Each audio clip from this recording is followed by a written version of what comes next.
ngayon, yung usapin po ng desecration of the dead versus desecration of the body. Kasi sabi niya, magdasal po tayo, sabi niya gano'n. Ipagdasal po natin ang Pilipinas kasi meron tayong Justice Secretary na hindi alam ang batas. Mga kababayan, ano ba ang ibig sabihin ng desecration of the body versus desecration of the dead?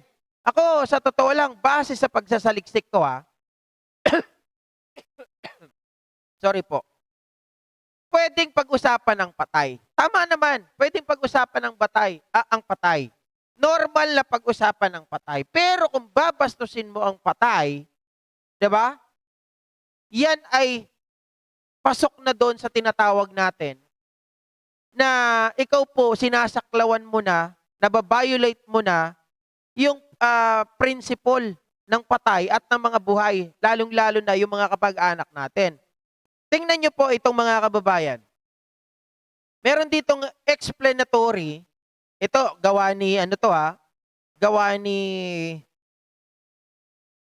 sino ba gumawa? Si Lito Lapid. Batas ito ni Lito Lapid. Hinahanap ko pa talaga to. May nakalagay dito. Oh. Explanatory note. Ito ay Senate Bill number 981. Okay? Nakalagay dito, this proposed measure seek to promote the sanctity of a human dignity. Ibig sabihin ng sanctity, mga kababayan, ay parang kabanalan, di ba? Living or disease. And protect the sanctity of the human body, particularly from individuals who seek to desecrate and loot the same.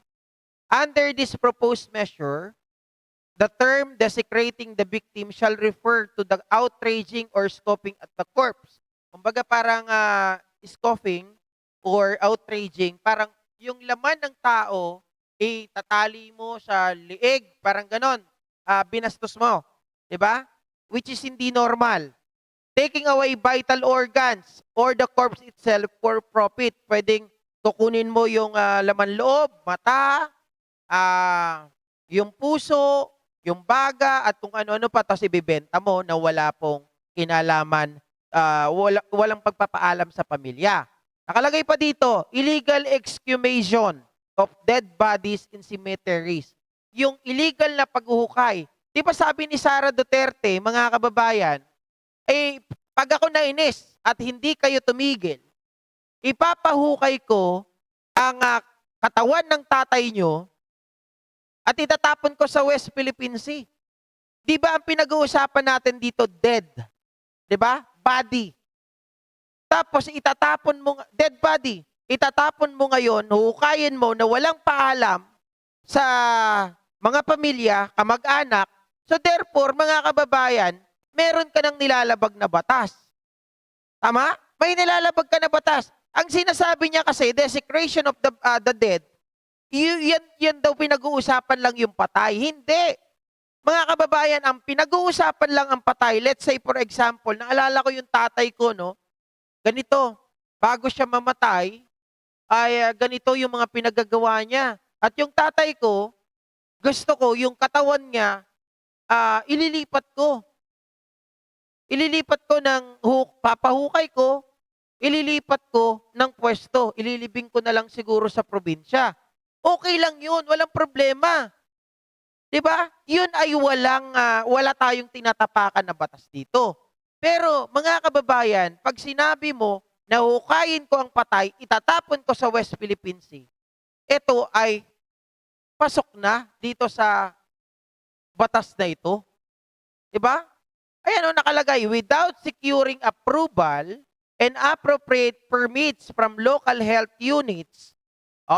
Diba? Local health units. Tapos, dumping of dead person including infants and fetuses in public places with the intent of abandoning the cadaver, selling the cadaver to any individual or institution without securing approval and appropriate permit from local health unit. Siyempre, hindi lang sa local health unit, pati sa pamilya. Kasi nakalagay po dito, mga kababayan, ito kasi yung under I. Ayan. Pinapaliwanag dito, desecrating the victim shall refer to the following para mas madali maintindihan. any act of disrespect. Ayan, no? Number 1 pa. Di ba pag pinahukay mo ang patay, itinapon mo doon sa West Philippine Sea, that's already any act of disrespect. Tama? Oh, disrespect na yan. Hindi lang natin basta pinag-uusapan yung patay. Oh, outraging or scoping at the corpse. Yun yung sinabi ko kanina, na yung laman loob, itali mo, kaya yung bituka, itali mo sa liig ng patay. Bawal yun. O ano pang sabi dito? Taking away vital organs or the corpse itself for profit. Yung ibibenta mo na walang paalam sa may-ari o dun sa pamilya. Illegal exhumation of dead bodies in cemeteries. Yung paghuhukay, mga kababayan. Illegal. Walang pagpapaalam. Hinukay mo lang. Nilipat mo kagaya ng kunento ko sa inyo sa kuya ko. That's already illegal. And disrespect na rin. Hinukay ito, tapos para lang may mailibing na iba, para sa profit, at yun din ay act of disrespect sa kuya ko. So sa madaling sabi, mga kababayan, yung paliwanag ni Sarah, desecration of the body, desecration of the corpse, is actually parehas lang. In my own, own perspective. Hindi ako abogado, mga kababayan, pero tiningnan ko. Kasi kung literal na pinag-uusapan lang natin yung patay, walang problema. Kasi napagkukwentuhan naman talaga natin yung patay eh. At kung ikaw, hukain mo yung patay, ililipat mo, na ikaw ang kapamilya mismo, ang magsasabi nun, walang problema yon. Pinag-usapan natin, pero yung exhume mo yung patay, tawag dito, i-disrespect mo, hukayin mo, tatapon mo sa West Philippine Sea. Eh, may mali na sa'yo. Oh, ano pa sabi dito? Burying the dead, including infants, fetuses, nasabi ko na kanina. Diba? Dumping of dead person, including infants, fetuses in public places with the intent of abandoning the cadaver. Tama ba yung basa ko ng cadaver? Mali ata ako dun O having sexual contact or activity with the dead, selling the cadaver to any individual or institution without securing approval and appropriate permit from the local health unit. Pero mga kababayan, taking from the grave the personal property buried with the dead, including but not limited to coffin, clothing, and jewelry. Dito lang tayo mag-focus para wag na tayong lumayo. Diba? Any act of disrespect, outraging, or scoping at the corpse, taking away vital organs, siguro sa 2 and 3, wala naman. Pero dun sa 1, 4, pasok na pasok yung sinasabi ni Sara Duterte. Diba? Mga kababayan, sobrang buwang to. Kasi hinanap ko kanina, desecrating of the body, desecrating of the dead. Walang pinagkaiba.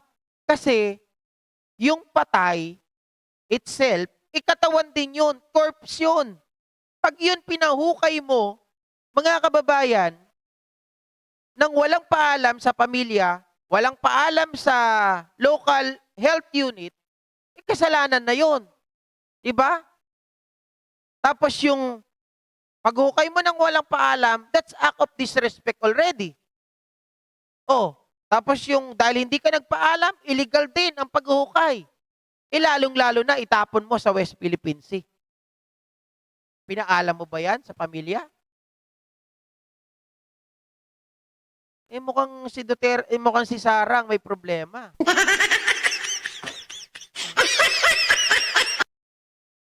Diba? Ako ayoko makipag-away, no, Charlie Whiskey. Kasi, anong taon ka ba nabuhay? Anong taon ka nabuhay? Tanong ko lang. Tanong ko lang. Diba? Pero wala akong nakita na pinagpapatay halos nung panahon ng mga Marcos Sr. Mas maigi pa na mas marami akong nakitang patay dito sa panahon nila Digong. walang karapatang pumatay ang sinuman, kahit ng mga pulis. It has to be in a due process. Di ba?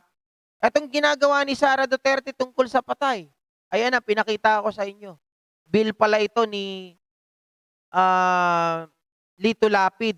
Although hindi nagsasalita itong si Lito Lapid dahil alam naman natin, re-electionist. Pero maliwanag dito, any act of disrespect, yung ginawa ni Sara, tapos ang yabang pa magsalita. Manalangin po tayo sa bansang Pilipinas kasi ang Justice Secretary natin hindi naiintindihan ang desecration of the body versus desecration of the dead.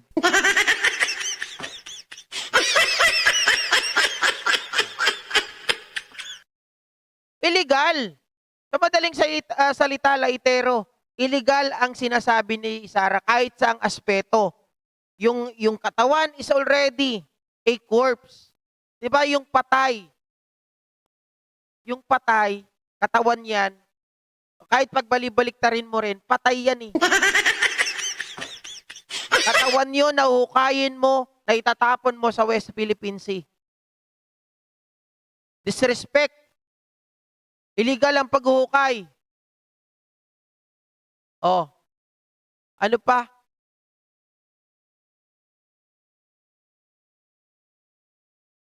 Oh, sabi ni Raymond T, it's condemnable, di ba?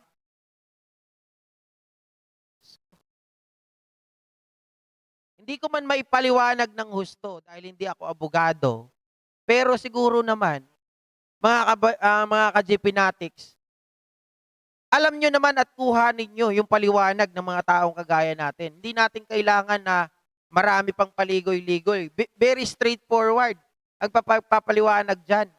Dahil hindi niya na nirespeto yung patay. Hindi niya rin nirespeto yung mga kamag-anak. Tapos ipapahukay mo pa. Kung tutuusin, halo-halo, patong-patong ang kasalanan ni Sara dito.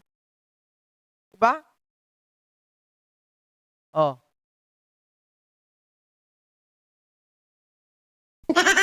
Sabi nung isa kupal, panauhing pantang, huwag ka na mag-vlog kung wala kang alam sa batas. Ha? Di ba sabi ni Sara, ay uhukayin daw niya? Anong tawag doon? Alam mo, hindi man yan act, hindi naman niya ginawa, hindi niya inukay. Pero yung ginawa mo o yung pagsasalita mo ng bagay na yon, that's already a crime. Considered a crime. Diba, iniisip mo pa lang. Mga kababayan, kaya nga sa aming, sa mga pulis, diba? Sa mga pulis lang. Ang baril mo, kapag hinugot mo yan, iputok mo na lang. Bakit? Kaparehas lang ng kaso na pag itinutok mo, yung baril mo compare doon sa pinutok mo, parehas lang. May kaso kapag tinutukan mo yung tao ng baril. Tinutukan mo. Mga kababayan, mas ano na yon, crime na yon. Lalo pa kaya pag nag-isip ka ng hindi maganda, na pag di sila tumigil, ipapahukay ko. Yung tatay mo, ipapatapong ko sa West Philippine Sea. Sabi nung iba, hindi pa naman ginagawa Nananakot pa lang. Putya naman no. Nagpo-prosper. Ang mga iniisip ng tao, lalo na pag may kupal. Diba? Oh. Lalo pag kupal, ang pag-iisip ng isang tao, pwedeng mag-prosper yan. Oh.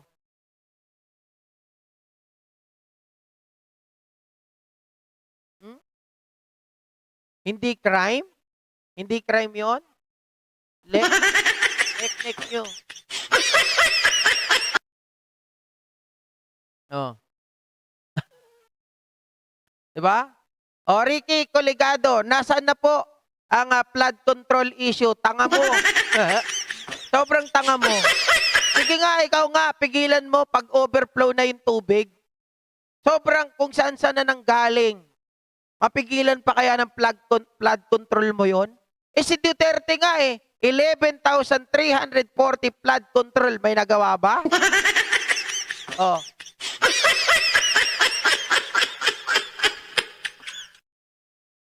Alam nyo, Charlie Whiskey, wag tanga ha. Ang freedom of expression is not absolute. Tandaan nyo po yan. Lahat ng bagay sa mundo may hangganan. Hindi pwedeng freedom of speech kasi. Hindi. Hindi yan freedom of speech. Alam nyo, gusto niyang talagang gawin yon kasi may criminal thinking, may criminal mind. Yan si Sarah. Tatak, ano yan? Utak ng mga siraulo.